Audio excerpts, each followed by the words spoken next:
Ya, silakan Robi. Ya, Bismillahirrahmanirrahim. Assalamualaikum warahmatullahi wabarakatuh. Selamat malam teman-teman. Ya, selamat malam teman-teman semuanya, teman-teman yang saya banggakan, dan para bapak-bapak juga yang harus siap kopinya sampai malam. Alhamdulillah malam ini kita bisa mengadakan kajian pertama kita. Puji syukur kepada Allah Subhanahu wa Ta'ala karena dengan rahmatnya acara ini bisa terselenggara, dan juga salawat salam kepada Nabi kita Muhammad Sallallahu Alaihi Wasallam. Semoga kita diakui sebagai umatnya kelak di yaumil qiyamah. Alhamdulillah malam ini kita bisa mulai. Nah, ini udah mulai keluar nih materinya. Mungkin karena udah nggak sabar seperti ini menunggu pemateri yang sangat luar biasa sekali. Saya akan mengenalkan sedikit pematerinya, yakni Pak Ahmad Fadil, salah satu dosen filsafat UIN Banten.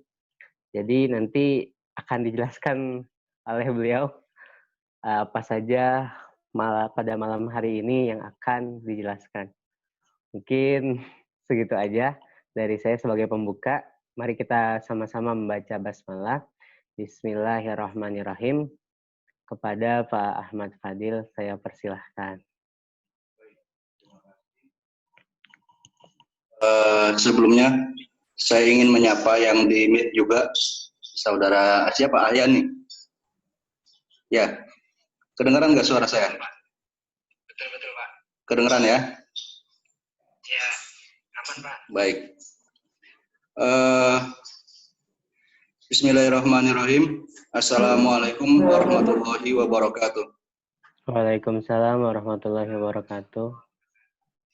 Alhamdulillahirabbil alamin. Assalatu wassalamu ala asyrofil anbiya'i wal mursalin Sayyidina Muhammad wa alihi thahirin wa ashabihil mujahidin, amma ba'd. Pertama-tama saya mengucapkan terima kasih dan selamat datang kepada semua teman-teman dan saudara-saudara saya.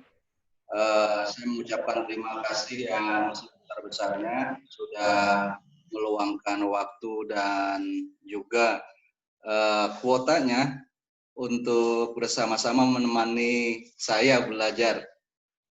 Pada kesempatan ini memang saya mengajak saudara-saudara untuk belajar bersama dengan saya, bukannya untuk mengajar. Saya adalah, boleh saya katakan, pencinta ilmu dan senang belajar.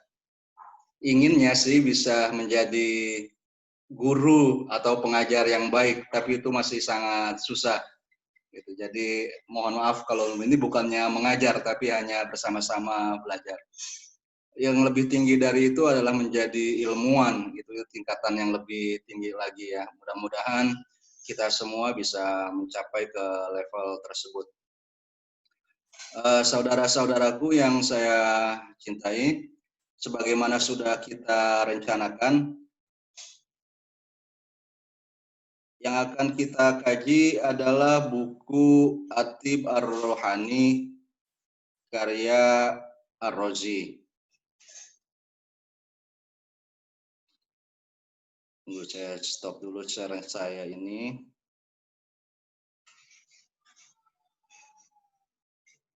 Ini ada dua yang saya pegang, yang saya perhatikan, Meet dan Zoom agak repot juga. Stop share, mana stop share?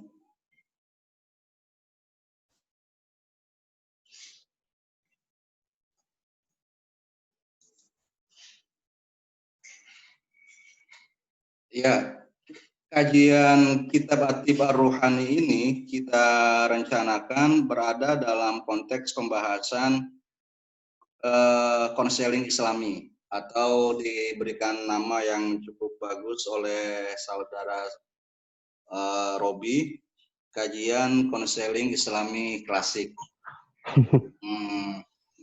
Jadi target atau sasaran peserta dari kegiatan ini yang pertama-tama adalah mahasiswa jurusan BPI atau BKI memang ya.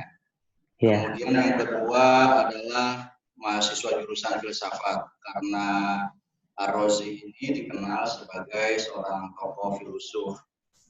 Kemudian setelah itu juga pemerhati literatur Arab secara umum. Ya, karena kita akan membaca sebuah kitab yang ditulis dalam bahasa Arab. Penulisnya tinggal di Baghdad. Ya. Tapi dia leluhurnya berasal dari Persia, dari Roy, sebagaimana nanti akan kita bahas.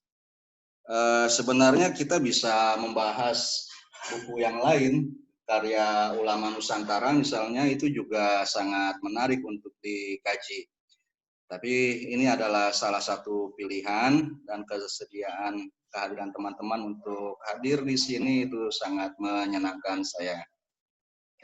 Baik, selamat datang juga kepada Nuriana di Meet. Saya akan coba share screen juga di Google Meet supaya bisa melihat materi yang saya sampaikan. Mana dia?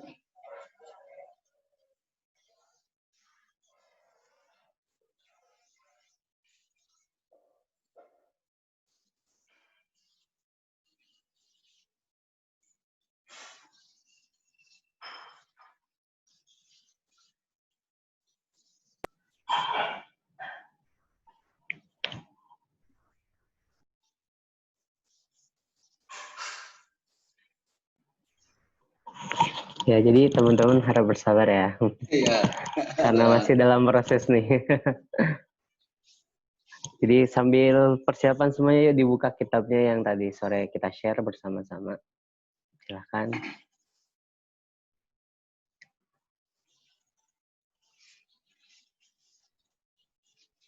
Baik, agenda kita hari ini adalah mengenal apa itu konseling Islam. Kemudian siapakah Ar-Razi atau Abu Bakar Ar-Razi, dan mengapa buku Atib Ar-Ruhani relevan untuk dikaji. Melalui kajian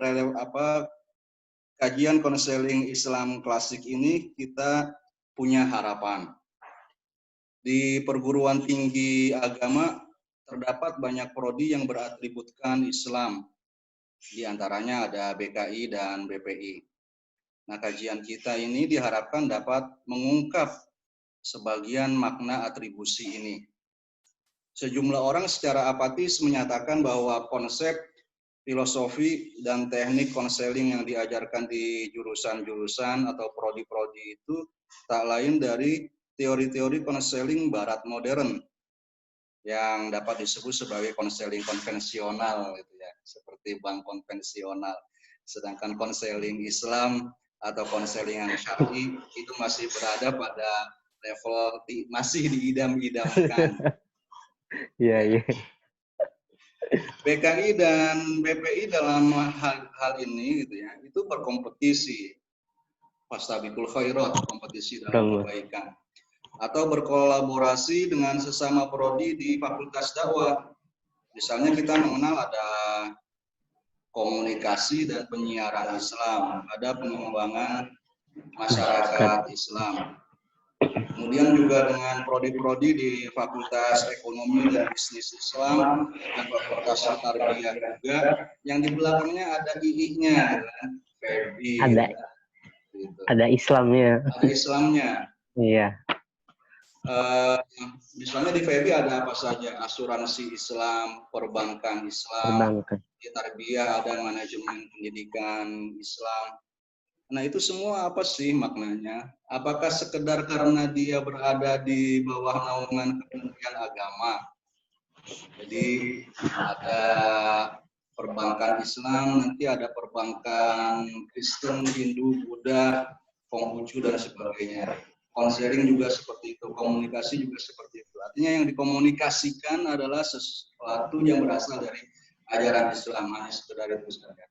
Atau dia punya muatan epistemologis, bahwa ada sebuah ilmu yang bisa disebut sebagai ilmu bimbingan dan konseling Islam. Ada ilmu komunikasi penyiaran Islam yang secara epistemologis itu berbeda dengan konseling dan komunikasi yang dipelajari misalnya di perguruan tinggi umum. Nah, harapannya ya kita bisa sampai ke sana. Tapi dari situ kita punya tujuan, misalnya kita mengetahui bahwa kontribusi para ilmuwan, kurang W itu ya, ilmuwan Muslim klasik, wah banyak tipe juga saya nih, telah diakui oleh dunia akademis internasional. Kajian kita ini bertujuan mencari inspirasi dari buku Atib Ar-Ruhani dalam mengatasi masalah kontemporer. Ya, apalagi di zaman sekarang pandemik, kita juga masih diliputi oleh banyak ketidakjelasan, gitu ya. Apakah masih akan terus waspada tinggi atau new normal ini sudah kita bisa ya benar-benar normal. Sepertinya bakal normal-normal saja. Mudah-mudahan ya. Ya, tapi ada banyak problem ya yang tersisa dari selama 3 bulan kemarin gitu kan, kita hidup dalam lockdown gitu, terkunci di rumah masing-masing. Dan problem-problem yang lainnya yang ada sebelum atau setelah itu. Bisa nggak kita mengambil pelajaran dari kontribusi ulama Muslim klasik tersebut? Nah, di dunia akademisi, para akademisi non-Muslim itu sudah melakukan kajian yang mendalam. Banyak buku para ulama Islam itu dikaji lebih dulu, dipublikasikan oleh para akademisi non-Muslim, katakan misalnya dari Eropa, Amerika, atau yang lainnya, yang dikenal misalnya dengan sebutan orientalis. Ya, termasuk buku yang akan kita baca ini, salah satu editor buku yang saya sudah share, ya sudah dibagikan ya? Sudah. Ya, itu diedit oleh Krauss, seorang orientalis. Belakangan baru dilakukan oleh ulama Muslim. Yang buku Atib Ar-Ruhani itu, yang editornya Muslim. Nah, kajian yang berlatar belakang ilmiah atau objektif semata itu, ya klaimnya seperti itu, bisa menghasilkan kesimpulan-kesimpulan yang boleh jadi berbeda jika dilakukan oleh kita, orang yang selain punya muatan atau motivasi ilmiah, juga berusaha mengkajinya sebagai sebuah pusaka, sebagai warisan dari leluhurnya, dari kakek, nenek, moyangnya. Dan bisa kita dapati, misalnya dalam kajian tentang Al-Kindi kemarin pada bulan Ramadan, saya mendapati misalnya upaya sejumlah peneliti yang mengatakan Al-Kindi ini tidak lebih dari orang yang mengemas filsafat stoicisme dalam bahasa Arab. Atau stoicisme ini sekarang diramaikan di Indonesia, salah satunya oleh buku yang sangat laris, Filosofi Teras itu. Mungkin di antara para kawan saudara di sini ada yang sudah membaca itu juga.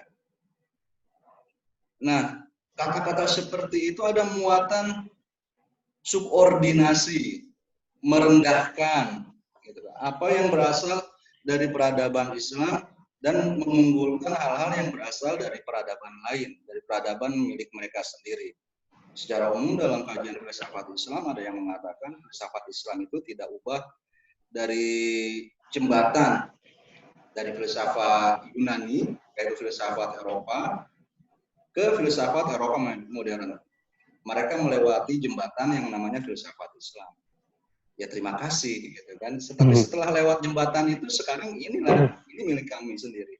Seolah-olah tidak ada kontribusi dari para ulama Muslim di situ. Nah, sekarang kalau kita masuk kepada ilmu konseling, pertama-tama misalnya kita bertanya, konseling Islam itu apa? Menurut saya makna konselingnya sama saja dengan yang dilakukan oleh para ahli konseling. Konseling salah satu definisinya di sini yang saya kutip adalah proses menolong seseorang agar dia dapat memahami kekiniannya dan dapat bersiap-siap untuk masa depannya, dengan tujuan menempatkan orang itu pada posisi yang tepat, baik bagi dirinya maupun masyarakat, dan membantunya dalam mewujudkan keharmonisan personal, edukasional, profesional, dan sosial, sehingga dia dapat mewujudkan kesehatan mental dan kebahagiaan bagi dirinya dan orang lain di sekitarnya. Di sini saya tidak banyak melakukan perombakan misalnya dari definisi tersebut. Konseling Islam juga sama, proses menolong seseorang agar ia dapat memahami kekiniannya dan dapat bersiap-siap untuk masa depannya. Nah, cuma di sini saya tambahkan yang maksudnya masa depan itu baik masa depan yang dekat, yaitu masih di dunia ini, maupun masa depan yang jauh, yaitu akhirat. Jadi kalau kita membaca doa Rabbana atina fid dunya hasanah wa fil akhirati hasanah, yaitu tujuan konseling Islam. Masya Allah. Ya, cerah ceria di dunia, hasanah fid dunya, dan cerah ceria di akhirat, hasanatul fil akhirah. Dengan tujuan menempatkan orang itu dan selanjutnya sama, hanya saya tambahkan saja bahwa semua ini adalah sebagai upaya kita menjalankan fungsi kita sebagai khalifah Allah di muka bumi. Jadi kemuliaan manusia benar-benar digarisbawahi oleh ajaran Islam. Lantas, pengertian konseling Islam yang seperti ini, bedanya itu apa? Dari segi metode, ya sekarang kita berusaha pada level merumuskan ya konseling Islam. Metode konseling Islam ini adalah metode ilmiah juga, sama dengan metode konseling konvensional atau modern tadi. Ya. Yang namanya ilmiah dia menggunakan metode sensual atau indrawi, menggunakan metode rasional, menggunakan metode empiris, gabungan dari penginderaan dan akal, seperti konseling pada umumnya. Akan tetapi konseling Islam juga mengintegrasikan semua itu dengan metode spiritual. Jadi manusia diperlakukan oleh konseling Islam ini bukan hanya sebagai fisik, tidak hanya materi, tapi punya jiwa. Malah jiwanya ini yang lebih utama. Manusia adalah manusia karena jiwanya. Dan jiwa itu bukan sekedar proses kimia yang terjadi di otak, tapi justru sebaliknya, dia adalah substansi yang mandiri, yang kalau kita katakan dia menggunakan akal atau otak atau hati, maka otak ini adalah organ yang paling mungkin dengan kerja si akal atau si spirit jiwa manusia ini. Ya. Jadi kita katakan dia berpikir dengan jiwanya. Tapi enggak seperti itu. Ini hanya karena kita biasa mencari organ tertentu untuk fungsi-fungsi tertentu. Melihat dengan mata, dengan mendengar dengan telinga, berpikir, merasa dengan apa? Dengan otak misalnya seperti itu. Akan tetapi sebenarnya baik indera maupun otak itu adalah instrumen-instrumen yang dipakai oleh jiwa kita. Nah, metode spiritual ini misalnya dalam konseling Islam, dalam khazanah Islam bisa kita temukan pada perilaku para sufi. Mereka yang secara intensif mengembangkan baik teori maupun praktis pemurnian jiwa. Walaupun secara umum semua muslim itu memperhatikan fitrahnya, kesucian jiwanya. Kemudian yang kedua, sumber merumuskan konseling Islam ini, karena tadi metodenya menggunakan metode ilmiah, berarti sumbernya juga sama, menggunakan indera. Para konselor muslim harus mengamati dengan inderanya. mengamati konseling, gitu ya, mendengar, kemudian melihat bagaimana raut muka, gestur, juga mengamati segala macam. Kemudian menggunakan akal, menggunakan empirik, eksperimen. Dan di samping itu, kita menggunakan Al-Quran, Sunnah, serta tradisi ilmiah umat Islam dalam berbagai bidang, seperti tasawuf, filsafat, teologi, tafsir, dan hadis. Karena itu kalau misalnya konseling Islam ini dipecah, maka dia paling tidak itu memunculkan ada konseling Qurani, gitu ya, berusaha mencari prinsip-prinsip, asas-asas, bahkan sampai kepada teknik konseling dengan mengkaji ayat-ayat Al-Quran. Lantas ada konseling Nabawi, itu dari hadis-hadis Nabi. Dan ada konseling atau terapi sufistik. Itu bagaimana kita menganggap bahwa guru sufi atau mursyid adalah seorang konselor, para pelaku pesuluk sufi, para tarekat itu, anggota tarekat adalah para konselingnya. Ada terapi sufistik. Jadi Nabi pun konselor, orang konselor agung, dan Allah pun memperlakukan manusia ini, hamba-hambanya, ya sebagai konselor juga. Maha konselor. Maha konselor, luar biasa. Kemudian bagaimana pengguna konseling Islam? Sebagai sebuah ilmu, konseling Islam harus objektif. Maka jelas konseling dalam konseling Islami adalah muslim dan non-muslim. Hanya bedanya tadi di sumber dan metode perumusannya saja, sementara penggunanya dalam hal konseling baik muslim dan non-muslim bisa menjadi pengguna konseling Islam ini. Saya pikir ini tidak berat untuk diterima. Ya, sebagaimana kita bisa menjadi konselor, maksud saya konseling diri kita ya, dari orang-orang yang non muslim, maksudnya dari teori-teori yang kita pelajari sudah banyak di jurusan BPI ini ya. Maka ya sebaliknya, kalau memang ada bimbingan dan konseling Islam, yaitu dipakai baik konseling muslim dan non muslim, itu tidak masalah. Mungkin saya menduga nih, nanti kita bisa berdiskusi. Konselornya dalam konseling Islam ini, apakah muslim dan non-muslim juga, atau hanya muslim saja yang bisa menjadi konselor dalam konseling Islami? Kalau saya pribadi menganggap bahwa konselornya pun bisa non-muslim. Sama sebagaimana saya sebagai muslim ini sekarang masih belajar, dan derajat saya misalnya kalau saya mengaku sebagai konselor masih jauh sekali dibandingkan dengan misalnya ya ulama yang lebih mumpuni di Indonesia, atau dari zaman dulu lah yang sudah meninggal dunia, Al-Ghazali adalah konselor besar, gitu ya.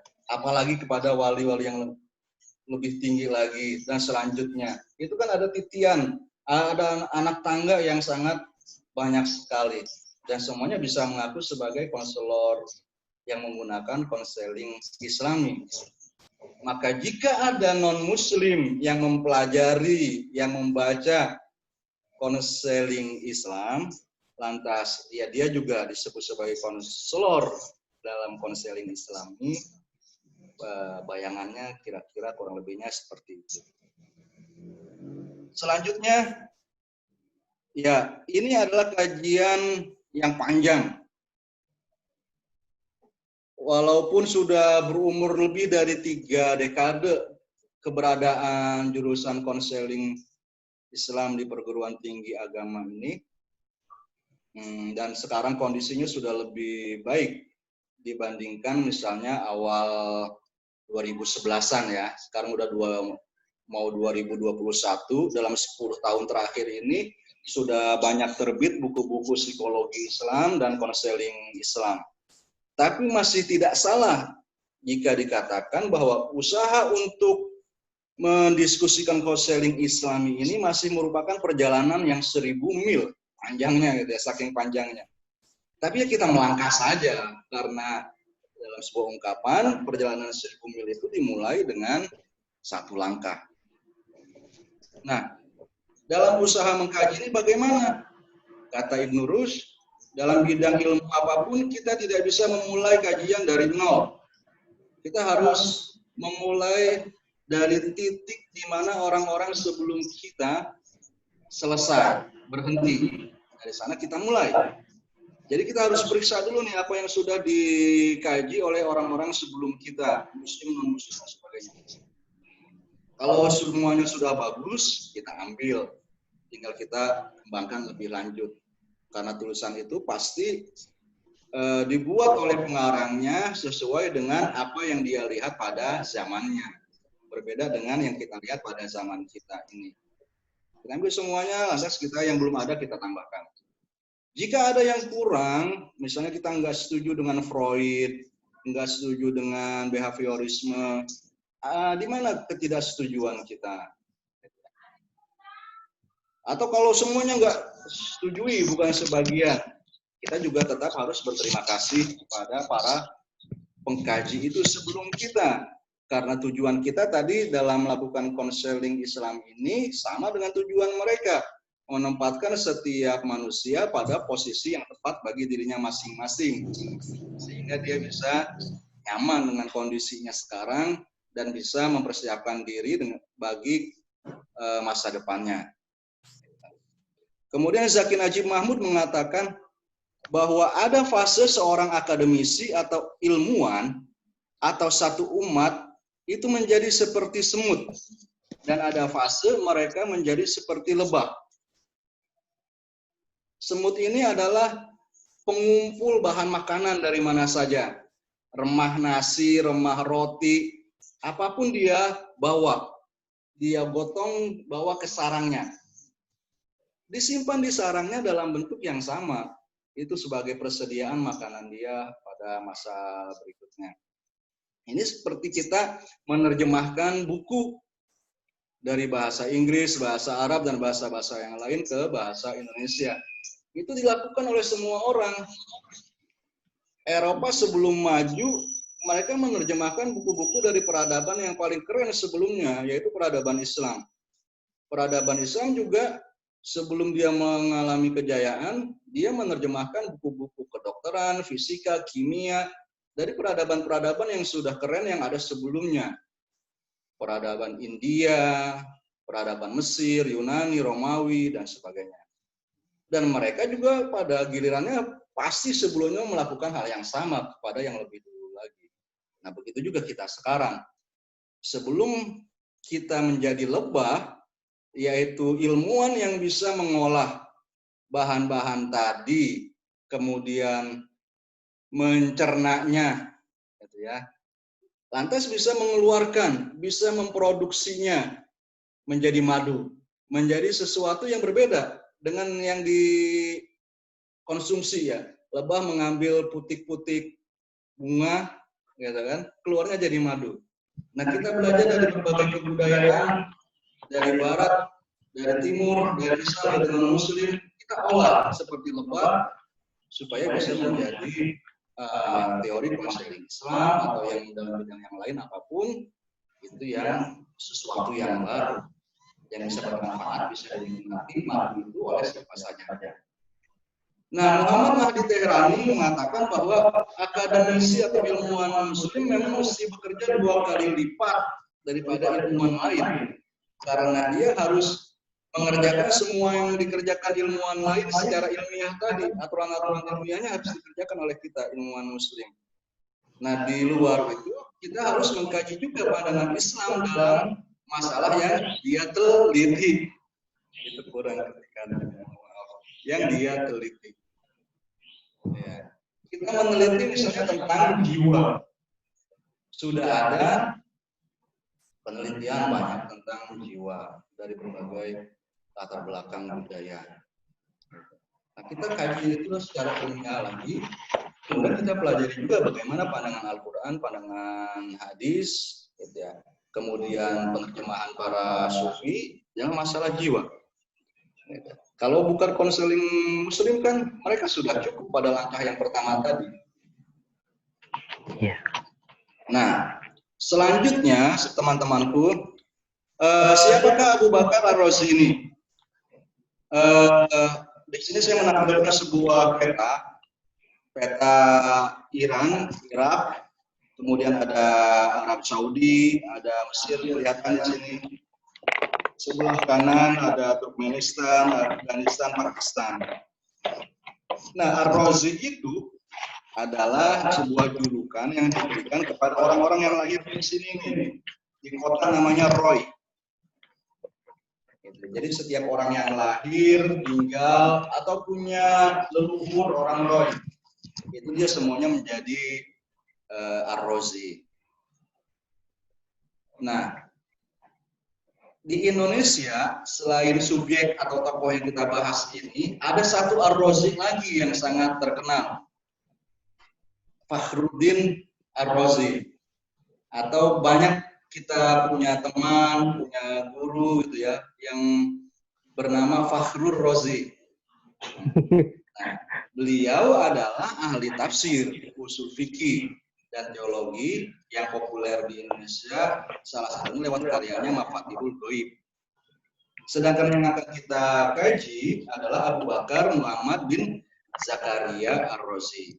Dia lahir pada abad ketiga Hijriah, awal abad keemasan Islam. Dia terkenal sebagai ahli kimia, dokter, dan filsuf. Ya, jadi belum memang disebut sebagai tokoh non-muslim. Nah, tapi mudah-mudahan dengan kajian seperti ini, kalau nanti misalnya mahasiswa PKI melakukan semacam ospek seperti itu dan mau mengganti grup-grup buat nama-nama grupnya gitu kan. Iya. Sementara ini biasa pakai nama-nama Wundt, Freud, Pavlov, siapa dari tokoh-tokoh psikolog barat bisa salah satunya dipakai nama Ar-Razi ini. Kita sudah melakukan kajian bahwa dia bisa disebut sebagai konselor muslim. Dan banyak lagi yang lain yang bisa kita kaji nanti. Ya, ini hanya masalah pilihan saja. Yang sekarang ini ya, saya harap saya pribadi bisa konsisten melanjutkan niatan melakukan kajian Ar-Razi ini, juga kepada teman-teman semua juga bisa sama istiqomah. Amin. Nah, Ar-Razi yang akan kita bahas ini populer sebagai dokter sebenarnya di antara semua bidang yang dia pelajari, dia kuasai. Di Eropa bukunya Al-Hawi itu masih dijadikan rujukan selain Al-Qanun fi Tibb karya Ibnu Sina sampai abad ke-17. Dan sejumlah sejarawan memuji Ar-Razi ini sebagai dokter terhebat di abad pertengahan. Dia digelari sebagai Tabibul Muslimin, dokternya umat Islam, atau Jalimus al-Arab, galennya orang Arab. Ar-Razi tadi lahir di Rai, sebuah kota pinggiran daerah, layaknya Ciputat di pinggir Jakarta, seperti itu. Ya. Kota di pinggir. Ya, sampai 30 tahunan. Lantas dia pindah ke Baghdad pada usia 36 tahun. Baghdad ada di sini, di Irak ini, sebagai pusat peradaban, salah satu pusat. Ya, Rai rame, Baghdad lebih rame. Kemudian beliau meninggal pada sekitar 311 atau ada yang sampai paling jauh itu ke 312. Ada yang mengatakan 315, tidak sepakat mengatakannya. Dan ada sebuah semacam hal yang menarik ya, bahwa pada usia tuanya ini sang dokter Ar-Razi itu mengalami kebutaan, tapi beliau nggak mau diobati dengan mengatakan biarlah buta. Saya sudah melihat dunia ini sudah cukup gitu. Masya Allah. Akan saya sudah bosan melihat Udah dunia. bosen. Ya, semasa hidupnya, Ar-Razi adalah seorang tokoh yang kontroversial. Para pengkaji filsafat misalnya mengenal Ar-Razi ini sebagai bisa disebut ateis. Ada yang menyebutnya seperti itu. Tapi sejauh yang sudah saya baca, saya belum mendapati apa bagian dari pemikiran Ar-Razi ini yang membuatnya layak disebut seperti itu. Tapi memang dia kritis ya. Dia mengkritik banyak orang. Sebagai dokter, bahkan tadi julukannya Galennya orang Arab, dia menulis buku Asyuku ala Jalinus. Keraguan terhadap pendapat Galen. Ya, sebagai seorang yang banyak mengkritik, pasti dia banyak dikritik lagi oleh orang lain. Di antara pengkritiknya adalah Abu Hatim Ar-Razi yang menulis A'lamun Nubuwah, Hamiduddin Al-Kirmani, ini murid dari Abu Hatim Ar-Razi, orang Razi juga. Orang Kirmani. Menulis Al-Aqwal Az-Zahabiyah Fitib An-Nafsani. Ini karena sang murid tidak puas dengan bantahan gurunya terhadap Ar-Razi. Jadi dia menulis buku lagi untuk membantah. Kemudian Nasir Khosru juga. Tapi di sini bisa kita lihat bahwa saling mengkritik di kalangan umat Islam itu sesuatu hal yang biasa. Ya, di kalangan semua ulama pada semua bidang ilmu hadis, ilmu nahwu. Dalam ilmu hadis di sini saya memberikan informasi sampai Ibnu Taibah itu dia mengatakan bahwa mengkritik ulama dan menunjukkan kesalahannya itu tidak berarti mengatakan bahwa dia sesat dan menyimpang dari sunnah. Tapi sekedar menyalahkan opininya yang berkaitan dengan suatu makna yang samar-samar. Ya, tapi kalau kita bukan ulama, ya sebaiknya kita diam aja ya. Iya, takut salah juga. Mengkritik itu cuma bikin rame doang. Ya, ada sebuah ungkapan, kalau orang-orang yang tidak berilmu bisa menjaga mulutnya, menahannya untuk tidak berbicara, maka perselisihan di antara manusia itu akan sirna. Ya, benar. Perselisihan ini karena yang berdebat itu orang yang semakin tidak memenuhi kualifikasi untuk debat. Iya. Kemudian karya Ar-Razi di sini ada kedokteran Al-Hawi Al-Fitib, itu 20 jilid. Kemudian ini udah diterjemahkan ke bahasa Latin. Nah, ya itu dia. Kita orang Indonesia selalu ketinggalan. Asyukuk ala Jalinus, Al-Mansuri Fitib, ini juga sudah diterjemahkan. Al-Mansuri Fitib ini menjadi latar belakang ditulisnya buku Atib Ar-Ruhani, buku yang akan kita baca. Jadi ini diminta oleh seorang amir, mungkin amir itu selevel dengan gubernur ya, ada di bawah khalifah, menguasai kota tertentu. Namanya Al-Mansur. Nah, dia sudah dituliskan sebuah buku oleh Ar-Razi. Jadi kasih judul bukunya juga Al-Mansuri Fitib. Lantas mereka berdiskusi dan minta supaya Ar-Razi menulis ilmu kedokteran tentang rohani. Nah, itulah latar belakang dari ditulisnya buku Atib Ar-Rohani. Kemudian ada buku Al-Akhlaq atau Akhlaqu Tabib, Etika Dokter. Ini ditulis oleh Ar-Razi ketika mendengar ada muridnya yang menjadi dokter pejabat istana. Itu berat kata dia. Di antara yang paling berat adalah menjadi dokter bagi orang kaya. Orang kaya. Soalnya kalau disuruh pantang, orang kayanya bilang, kamu itu saya panggil ke sini supaya saya bisa nggak pantang. Waduh. Kalau kamu juga nyuruh saya mantang, ya buat apa saya panggil kamu? Supaya bisa senang-senang makan apapun. Iya. Dia apa bedanya gitu ya kalau ini? Iya. Nah, kemudian ada buku-buku filsafatnya juga banyak. Jadi di antara buku yang sudah di-share itu Atib Ar-Ruhani digabung dengan buku-buku yang lain. Buku Atib Ar-Ruhani ini tidak panjang, sekitar 120 halaman saja. Nah, misalnya poin-poin konseling Ar-Razi ini dia berpendapat bahwa jiwa sangat berpengaruh terhadap badan. Misalnya jiwa yang sehat ya akan membuat badan yang sehat, dan sebaliknya, sebelum badan sakit itu ada yang sakit dulu di dalam jiwa. Atau jiwa yang tidak sehat, stres atau sebagainya, itu akan sangat berpengaruh terhadap badan. Kecemasan yang berlebihan, padahal mulanya badannya sehat, tapi karena ada kecemasan yang berlebihan, ada perilaku yang salah, akhirnya badannya jadi ikut jatuh sakit. Kemudian dia yang mengatakan bahwa mencegah lebih baik daripada mengobati. Dokter atau kedokteran yang paling susah menurut dia kedokteran yang berkaitan dengan upaya pencegahan. Kemudian terapi itu juga dengan musik, diet, dan selain dengan obat.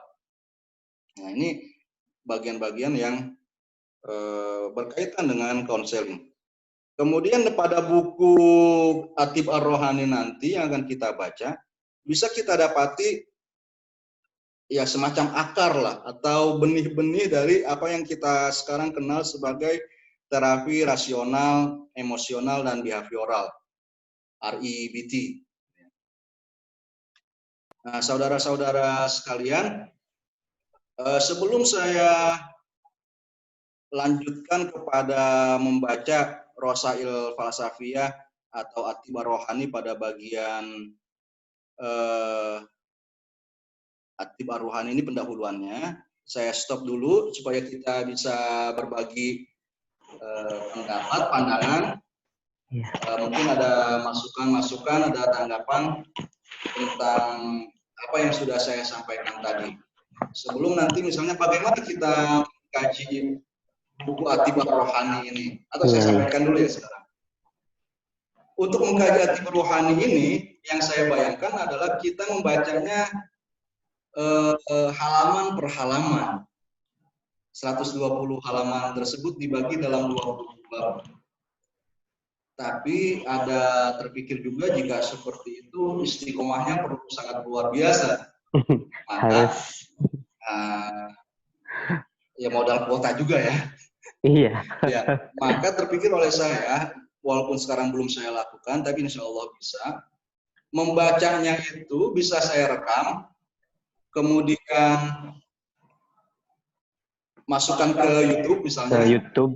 Ya, jadi saudara-saudara bisa lihat baca kitabnya itu di YouTube, sehingga kita bertemu di forum Zoom ini atau Google Meet, itu hanya tinggal untuk diskusinya saja. Ya, nah seperti itu. Tapi nanti di akhir pertemuan ini masih saya ingin membaca satu halaman pendahuluan dari buku Ar-Razi. Selanjutnya saya persilahkan, saya kembalikan kepada moderator terlebih dulu. Ya, baik, alhamdulillah. Itu sedikit dan banyaknya sangat luar biasa pembuka dari narasumber kita pada malam hari ini. Jadi dipersilakan kepada teman-teman yang ingin berpendapat dari apa yang tadi disampaikan tuh. Apakah mungkin teman-teman punya pandangan lain tentang Ar-Razi ini? Apakah Ar-Razi layak kita sebut sebagai konselor Islam gitu? Jadi silakan kepada teman-teman yang mau menanggapi terlebih dahulu. Jadi bisa kirim pesan ya, biar nanti diaktifkan suaranya. Atau mengaktifkan suara sendiri, sepertinya bisa ya. Mungkin silakan dari ada yang mau berpendapat. Jadi kita sambil diskusi santai gitu. Biar nggak bosen juga hanya mendengarkan materi saja. Mungkin teman-teman ada yang greget nih, mau ngasih pendapat gitu. Jadi dipersilahkan. Silakan diaktifkan suaranya.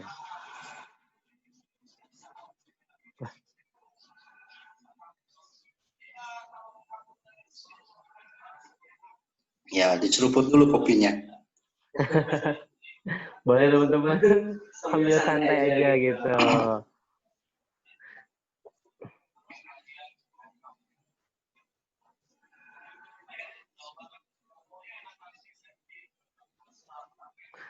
Baik.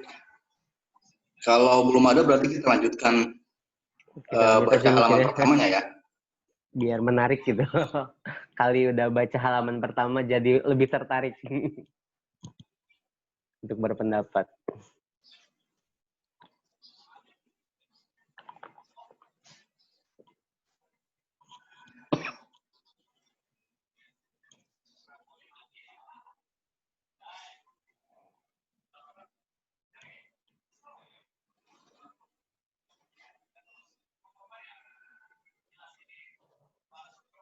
Ya ada 3 edisi ya buku Atib Ar-Ruhani ini.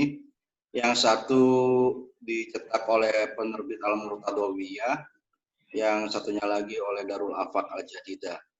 Nah, satunya lagi ini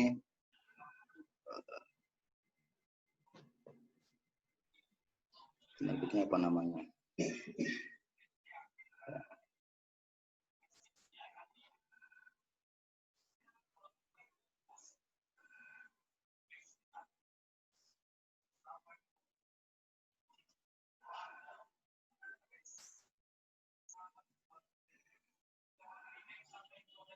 Baik. Kelihatan, Bi? Terlalu besar. Ya. Bismillahirrahmanirrahim. Qala Muhammad bin Zakaria Ar-Razi. Muhammad bin Zakaria Ar-Razi berkata, Akmalallahu lil amir, semoga Allah menyempurnakan bagi sang pangeran as-sa'adata, kesempurnaan, wa atamma, dan menyempurnakan alaihi, kepadanya an-ni'mah, nikmat. Ya Rabbi hadratil amir, telah berlangsung di hadapan sang pangeran, aqalallahu baqa'ahu, semoga Allah memanjangkan umurnya, zikro maqalatin, disebutnya sebuah makalah, artikel, amil tuha, yang aku tulis, fi islahil akhlak, untuk memperbaiki akhlak. Sa'alaniha ba'du ikhwani, yang diminta untuk ditulis kepada diriku oleh ba'du ikhwani, beberapa teman saya. Di Madinatis Salam, di kota Salam, ini sebutan untuk kota Baghdad juga. Ayyama muqami biha, pada hari-hari aku tinggal di sana. Fa'amaru sayyidil amir, maka junjunganku sang pangeran menyuruh, ayyadahullah, semoga Allah menunggukannya, bi insya'i kitabin, untuk menulis sebuah buku, ya bukan sekedar satu artikel. Yahtawi, yang mencakup, ala jumali, kepada pokok-pokok hazal makna, pengertian ini, bigoyatil ikhtisor, secara sangat ringkas, wal ijaz, sama ringkas juga, kayak rangkum gitu ya. Wa an asimahu, dan untuk aku beri nama, beri judul Bitib Ar-Ruhani, dengan ilmu kedokteran rohani. Fayakunu, sehingga buku itu menjadi korinan, pembanding atau sandingan, teman, lil kitab al-Mansuri, bagi buku al-Mansuri yang tadi sudah saya sebutkan, yaitu al-Mansuri Fitib, ilmu kedokteran untuk Pangeran Al-Mansuri, allazi gorduhu, yang tujuannya Fitib bil jasmani, tentang ilmu kedokteran fisik, wa adilan lahu, dan sebagai pembanding baginya. 5 qaddaro, karena dia memperkirakan, adamallahu izzahu, semoga Allah melanggengkan kekuasaannya, fi dhammihi ilaihi, dengan menggabungkan ilmu kedokteran rohani dengan ilmu kedokteran jasmani ini, min umumin naf'i, menjadi manfaatnya semakin umum. wa syumulihi lin nafsi wal jasad, sehingga bisa mencakup baik kepada jiwa maupun jasad. Fantahaitu ila zalika, maka aku berhenti di sini intaha, tapi mungkin maksudnya adalah aku menerima usulan tersebut. Wa qaddamtuhu, dan aku prioritaskan pekerjaan ini ala sairi syugli, dari semua pekerjaanku. Wallahu as'alut taufiqa, dan aku memohon kepada Allah supaya diberikan bimbingan. Lima yurdi sayyidil amir, pada hal-hal yang bisa membuat junjunganku sang pangeran itu menjadi ridho, wa yuqarribu ilaihi wa yudni minhu, dan mendekatkan kepadanya. Wa qad fasaltuhu hadzal kitab 20 faslan. Saya membagi buku ini menjadi 20 bab. Tapi pembagian babnya nanti itu tidak sama tebal tipisnya. Dan pembagiannya juga ada yang ini pembagian materi, tapi ada satu bab hanya pengantar untuk materi tersebut, begitu. Jadi nanti pembahasan kita bisa, kalau per tematik itu tidak jadi 20 pertemuan setelah ini. Ya, nanti masih akan saya pertimbangkan ya bagaimana pembahasan sistematikanya ini. Al-awwalu fi fadlil aqli wa madhihi. Yang pertama tentang keutamaan dan pujian terhadap akal. Ini yang saya anggap bisa kita jadikan sebagai dasar teoritis bagi terapi rasional Islam. RIBT. Ya, bagian R-nya itu, rasionalnya. Iya, iya. Asani fi qomil hawa. Yang kedua tentang menundukkan hawa nafsu. Warodihi, dan mengendalikannya. Wa jumlati min ra'i Aflatun al-Hakim, dan beberapa pendapat dari sang filsuf Platon atau Plato. Asalis jumlatun kudimat. Nah, ini yang saya maksud tadi, ada satu bab yang berisi pendahuluan saja. Qabla zikri awaridin nafsir rodi'ah alan fi rodi'ah. Kalimat-kalimat yang menjadi pendahuluan sebelum pembahasan tentang sifat-sifat hawa nafsu yang tercela, alan fi rodi'ah, untuk dibahas secara lebih detail, secara satu persatu. Ar-rabi fi ta'arrufir rajuli muyuba nafsihi. Bab keempat itu tentang usaha seseorang untuk mengenal kekurangan dirinya. Nah, ini sangat konseling sekali setelah saya baca. Jadi setiap orang itu harus berusaha menjadi konseling dan mencari siapa konselor bagi dirinya. Memang lebih menjadi adab atau etika konseling ya daripada etika konselor, tapi ini sangat penting. Jadi apa yang harus dilakukan oleh seorang siswa saat dia datang ke guru BK? Bukan guru BK atau wali kelas yang mendatangkan dia ke ruang BK, tapi siswanya sendiri yang berinisiatif untuk mencari konselor pendidikan bagi dirinya. Al-khamis fi daf'il ishki wal ilfi wa jumlatun minal kalami fil lazzah. Pembahasan tentang cara menepis ishq, itu artinya cinta. Tapi karena cinta baik, maksud dari cinta di sini mungkin yang oleh anak-anak sekarang itu disebut sebagai bucin kayaknya. Budak cinta. Budak sih. Iya, cinta kasmaran atau cinta apa itu ya yang sifatnya negatif lah, yang justru menjadi belenggu bagi jiwa pertama-tama sebelum menjadi belenggu bagi kemajuan ya perilaku, kebiasaan seperti itu. Wal ilfi, dan kenyamanan dengan sesuatu. Wa jumlatun min al kalami fil lazah, dan sedikit pembahasan tentang kelezatan. Kelezatan di sini pengertiannya adalah kesenangan, pleasure, lawan dari pain, penderitaan atau kesedihan. Dan ini menjadi pembahasan yang terus digunakan pada masa modern ataupun pada psikologi modern sekarang. Misalnya Freud itu punya pembahasan tentang teori pleasure and pain. Teori tentang bagaimana seseorang bisa dimotivasi untuk bekerja karena pekerjaannya itu menyenangkan atau karena itu membawa penderitaan bagi dirinya. Ada orang yang bekerja karena takut menderita atau karena ingin senang gitu. Dan nanti perlakuan misalnya perusahaan dengan mengenali profil psikologi karyawannya itu termasuk termotivasi oleh mana akan berbeda. Dan itu juga dipakai dan kawan-kawan sekalian, misalnya dalam pemasaran. Ada pemasaran yang iklannya itu menjanjikan kesenangan. Iya. Ada pemasaran yang menjanjikan ini bisa menghilangkan kesedihan, penderitaan seperti itu. Yang karena kalau iklan itu terus-menerus sehingga tertanam, sehingga walaupun misalnya nggak real tapi bisa mempengaruhi perilaku orang lain.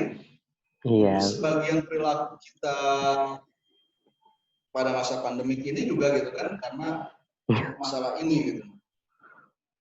Benar. Nah ini emosional, behavioral itu menjadi ada akar-akar yang bisa kita temukan di sini menurut saya. Dan selanjutnya seperti itu pada bab sadis fi nafil ujub, cara menepis. Nah, bagaimana cara kita menterapi kalau kita misalnya punya sakit ujub, membangga-banggakan diri sendiri, menganggap diri lebih besar dari pandangan orang lain. Kemudian fi daf'il hasad, bagaimana menepis iri atau dengki. Mulai dari secara rasional ini didefinisikan apa, kemudian juga ya bagaimana langkah-langkahnya itu dibahas oleh Ar-Razi. Fi daf'il mufrid ad-dar minal ghadab, cara menepis kemarahan, ya, al-ghadab itu kemarahan, al-mufrid itu artinya berlebih-lebihan, ad-dar artinya yang berbahaya. Dan sekarang konseling dan psikologi modern kan membahas yang disebut anger management ya. Iya. Mengatur emosi. Iya. Dan pembahasan seperti ini bukan hanya kita dapati pada Ar-Razi. Fit tirohil kazib, cara menghilangkan dusta, bohongan. Fi itrohil bukhl, cara menghilangkan sifat kikir. Fi dafil fadli dhor minal fikri wal hammi, cara menepis pemikiran dan kegelisahan yang berlebih-lebihan yang berbahaya. Ya kegelisahan seperti itu. Fi sarfil gommi, cara menepis kecemasan. Fi dafi syarah, cara menepis kerakusan. Syarah sama dengan tamak ya. Fi dafil ilhimak fi syarab, cara menepis kecanduan minum-minuman keras. Fi dafil istihtar bil jima, cara menepis istihtar itu ya berlebihan juga dalam bersetubuh. Fi dafil wala wal abas wal mazhab, cara menepis kesia-siaan, tindakan-tindakan yang tidak berarti, yang percuma. Asabi asar yang ke-17 fi miqdar iktisab wal iktina wal infaq, tentang kadar mencari rezeki, berprofesi gitu ya. Al iktina, memiliki barang-barang, wal infaq, dan belanja. Bagaimana orang harus bagus dalam bekerja, yang memiliki barang dan mengkonsumsi.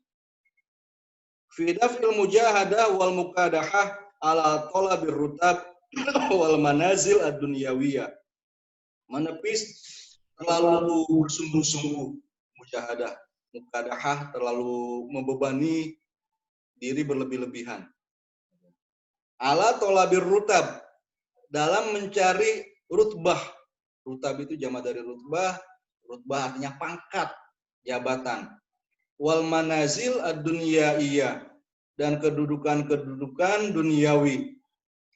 Wal farqu baina ma yuril hawa wa baina ma yuril akal.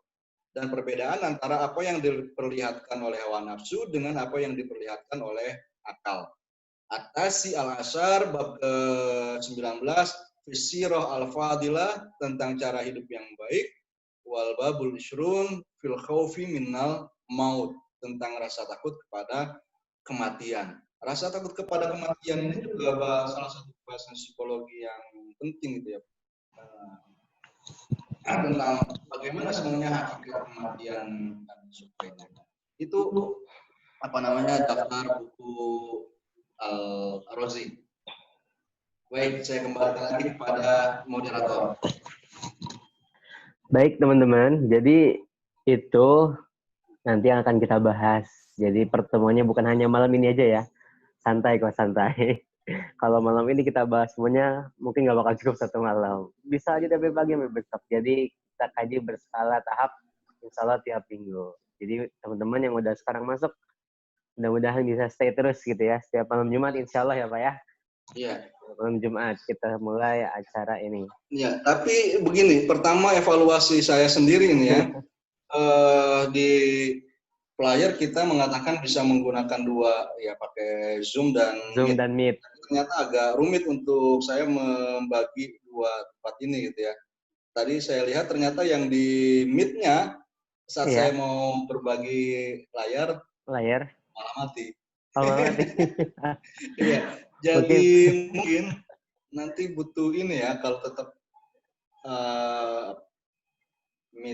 pakai Meet gitu, ada yang mengoperasikannya. Kalau alat ada, tapi harus ada operator ya. Ya, operatornya.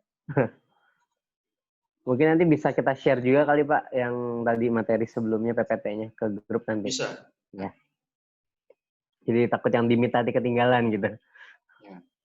Ya, jadi itu nanti teman-teman yang bakal kita bahas. Mungkin sampai kini ada yang mau didiskusikan atau mau... Boleh kali ya, udah tanya jawab kali ya, sambil berjalan.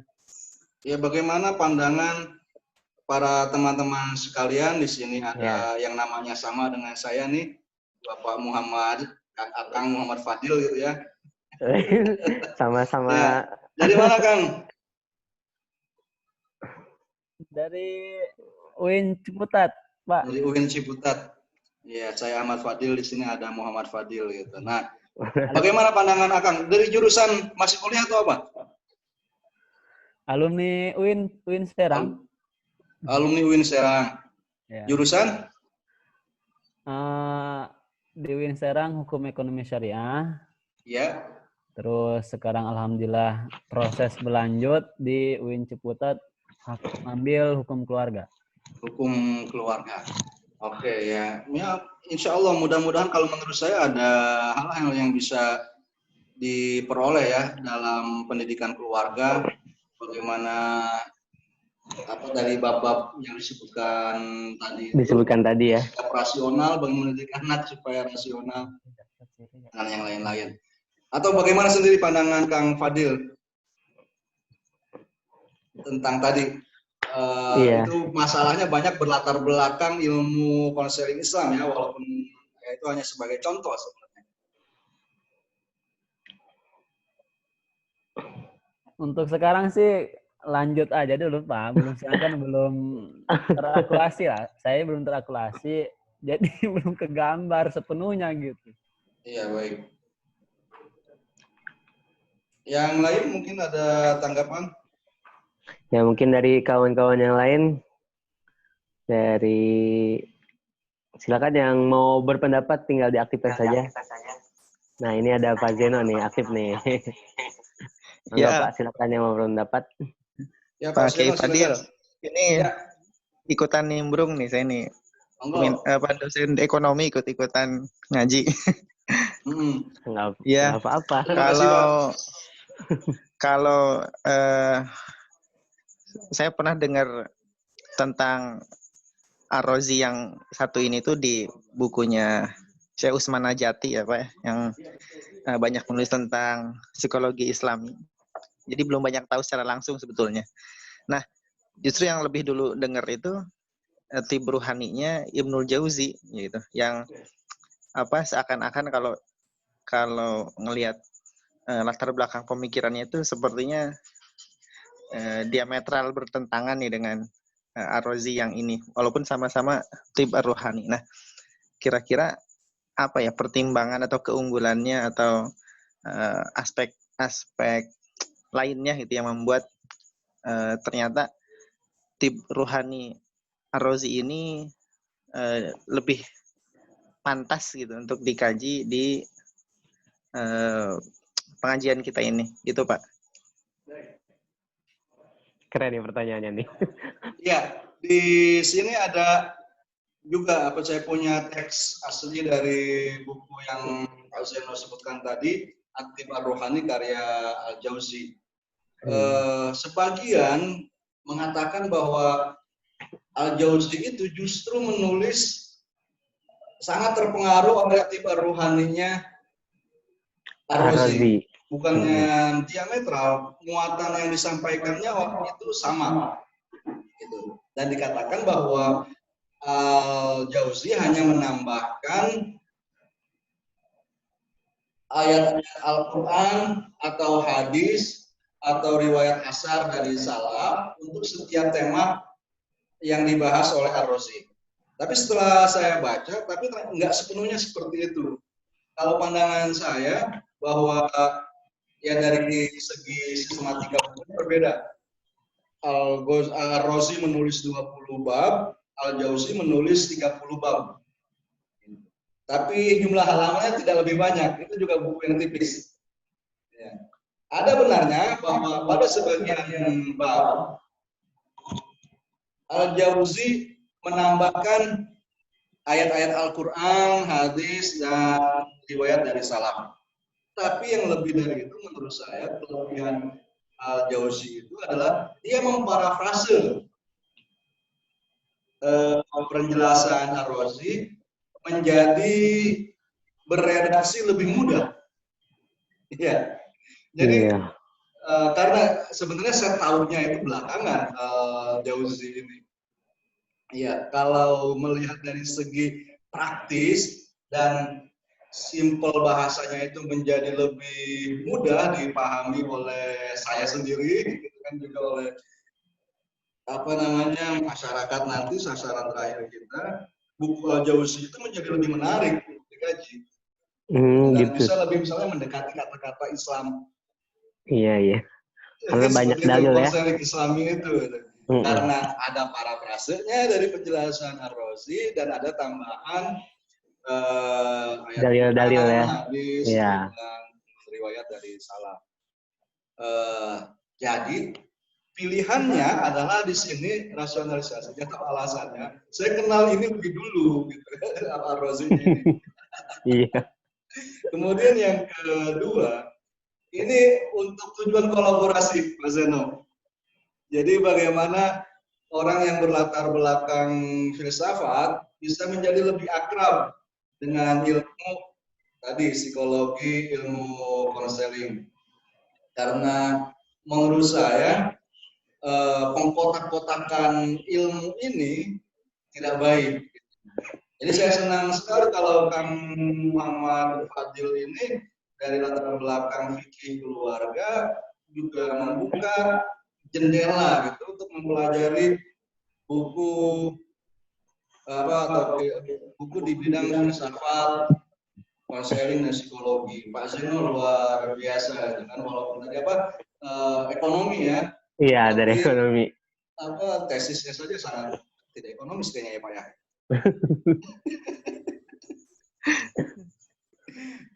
Jadi kira-kira seperti itu Pak.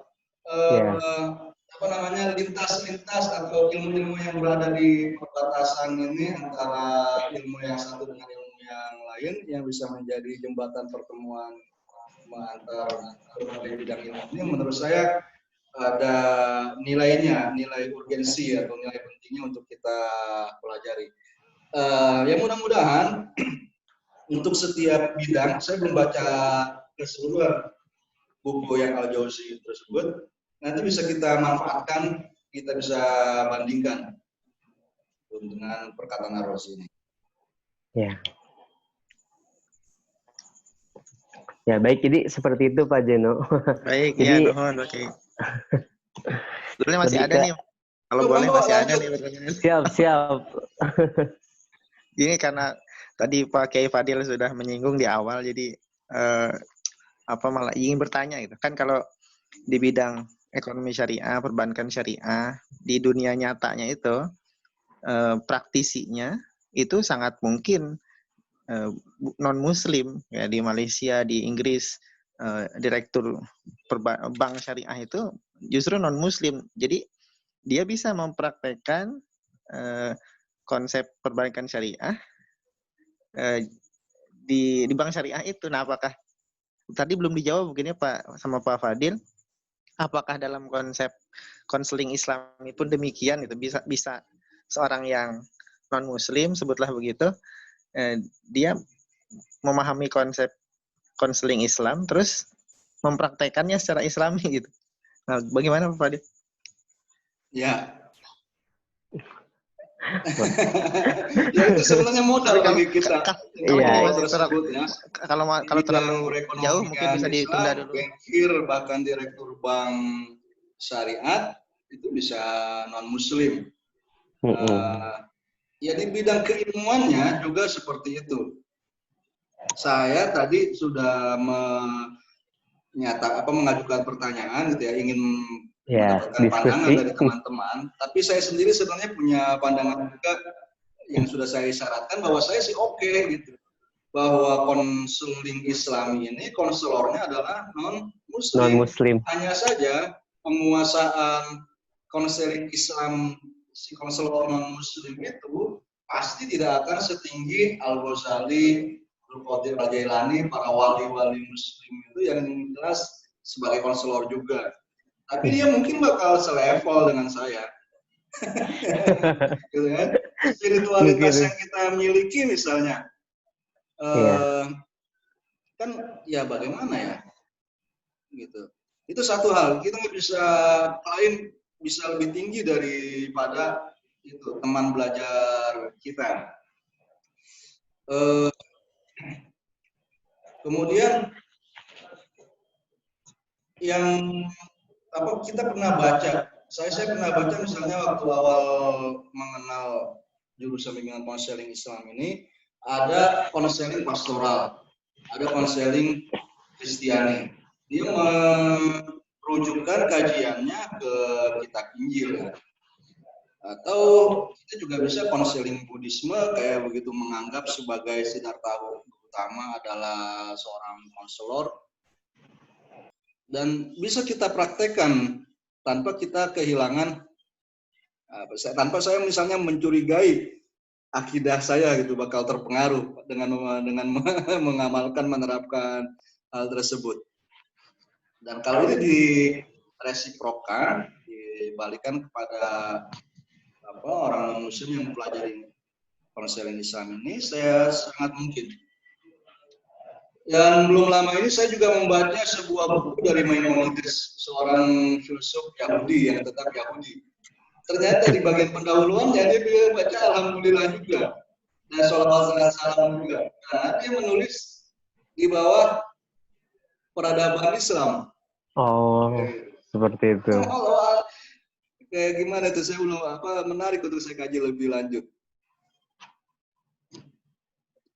Halo, selamat malam, saya Sugiri Permana.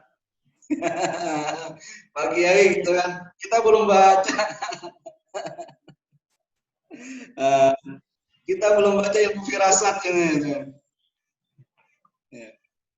Jadi bagaimana Pak Kiai, apakah hukum-hukum Islam di pengadilan agama Islam itu harus diputuskan oleh hakim yang Muslim saja?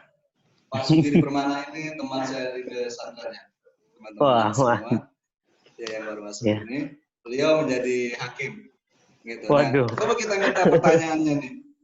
Apakah minta pendapatnya ya, permasalahan-permasalahan yang dihadapi oleh umat Islam yang ingin diputuskan dengan hukum Islam di pengadilan agama Islam itu harus oleh hakim muslim.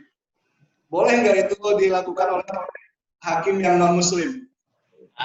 Terima kasih, Prof. Jadi begini, kalau orang sudah mengadukan perkaranya di pengadilan agama, itu sudah otomatis diselesaikan dengan hukum agama Islam. Itu yang pertama.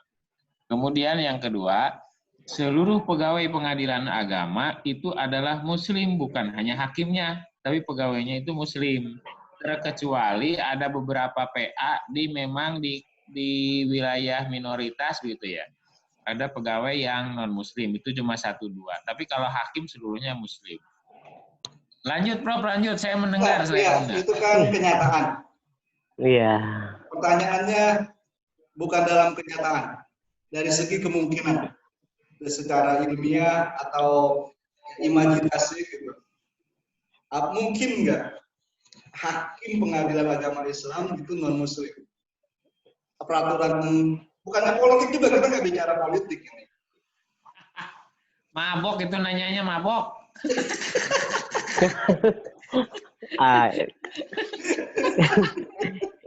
Perumpamaan ceritanya. Orang itu sudah berjuang itu dari mulai awal kemerdekaan bagaimana mempertahankan pengadilan agama. Sekarang ada yang nanya begitu, mabok itu namanya. Aduh. Bukan begitu Pak Hakim, Pak Sugiri. Jadi latar belakangnya adalah bahwa kita ingin membangun sebuah ilmu konseling atau ilmu pengembangan masyarakat Islam, ilmu komunikasi Islam, seperti yang ada di prodi-prodi di PTAI itu, sehingga menjadi ilmu yang objektif.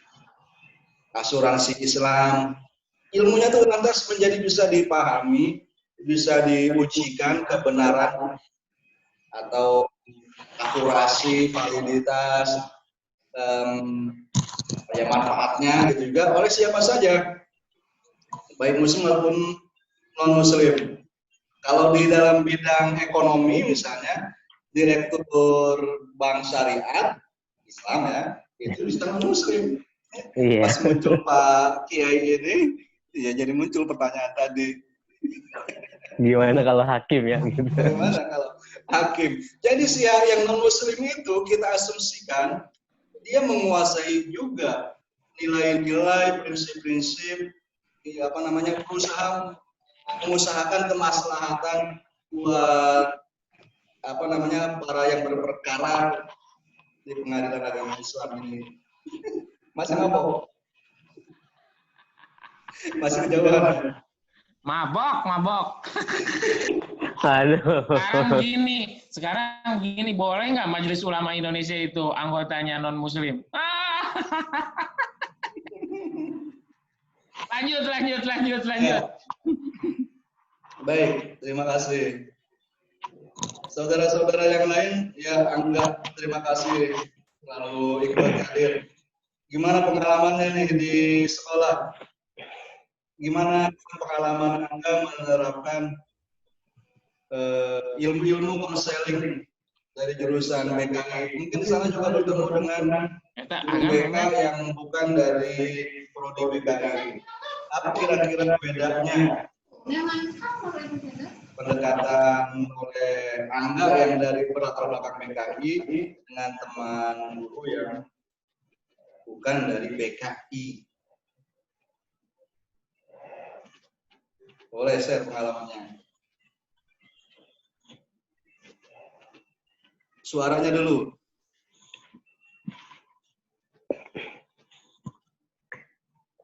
Itunya dulu, jangan dimut suaranya. Nah, Ya, silakan. Iya Pak, kalau di sekolah mah sama Pak, dari jurusan fakultasnya BKPI juga sama. Iya.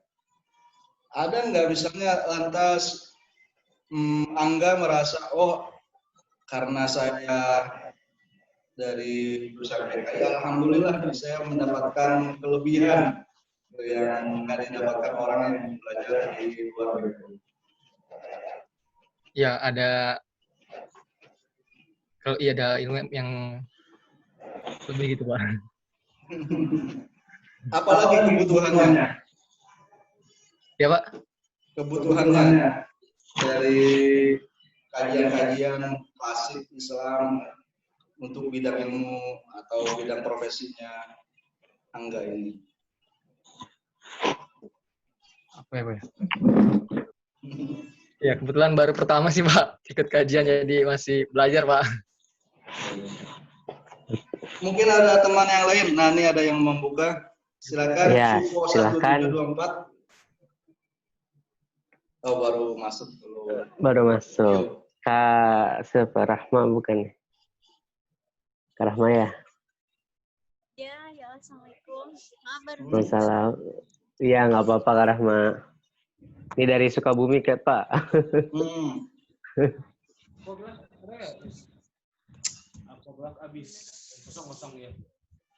Baik, mungkin teman yang lain, Rahmi, Rista di sini, ada Wumayro, Faizatul Alia, Kang Riko, Fat hari ini mau berbagi pengalamannya. Ya, jadi silakan teman-teman yang mau berpendapat lagi.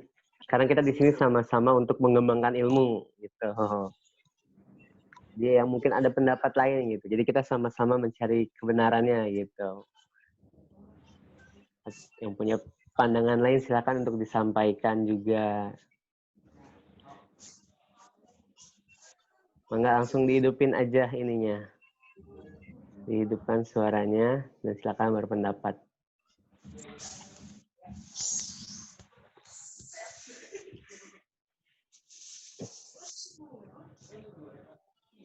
Mungkin sepertinya masih agak bingung-bingung gitu, Pak. Baik, jadi saya ulangi lagi bahwa kelas kajian konseling Islam klasik ini sebuah ikhtiar atau ajakan dari kami, awalnya saya dan Syekh Robiana, pada teman-teman sekalian untuk membaca buku karya Abu Bakar Ar-Razi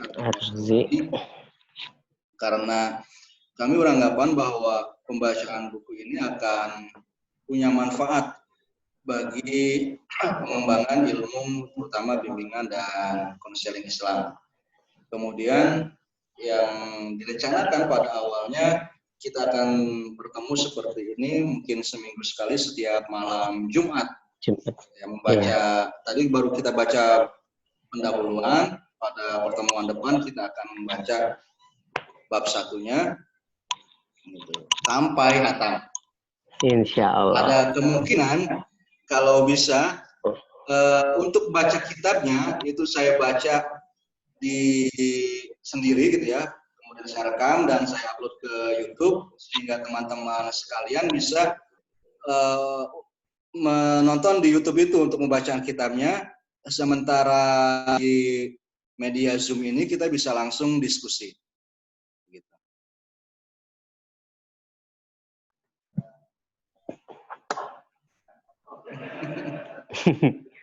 Ya.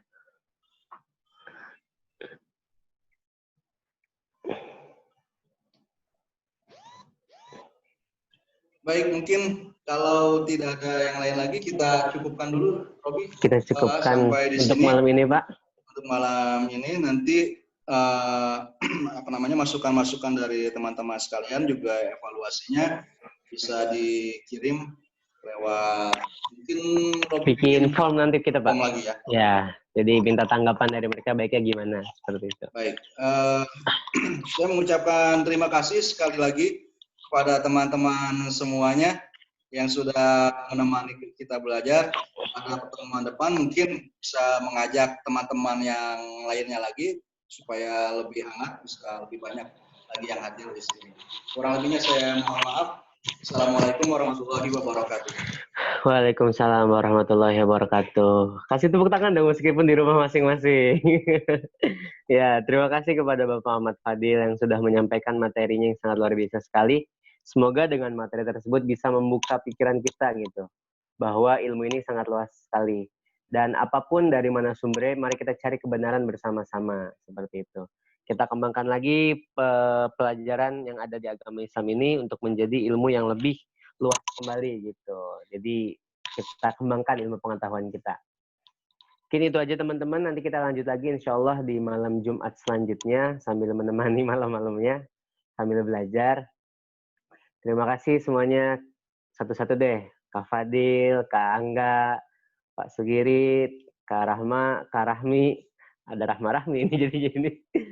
Kak Rista, Kak Faiza, Kak Humairah, Pak Jeno, Kak Alfat. Siapa lagi? Oh, udah ada yang keluar. Oke, saya ucapkan terima kasih. Mohon maaf yang sebesar-besarnya jika ada kesalahan. Dan kami tunggu nanti masukan dan sarannya agar kajian ini bisa menjadi lebih baik lagi. Mari kita tutup bersama-sama dengan baca hamdalah. Alhamdulillahirrabbilalamin. Dan kita lengkapi dengan doa kafaratul majlis. Subhanakallahumma bihamdika asyhadu an la ilaha illa anta astagfiruka wa atubu ilaik. Saya moderator Saifur Robiana, izin undur diri. Mohon maaf jika ada kesalahan. Wassalamualaikum warahmatullahi wabarakatuh. Waalaikumsalam warahmatullahi wabarakatuh. Ya, terima kasih. Sampai jumpa lagi. Saya tutup pertemuannya.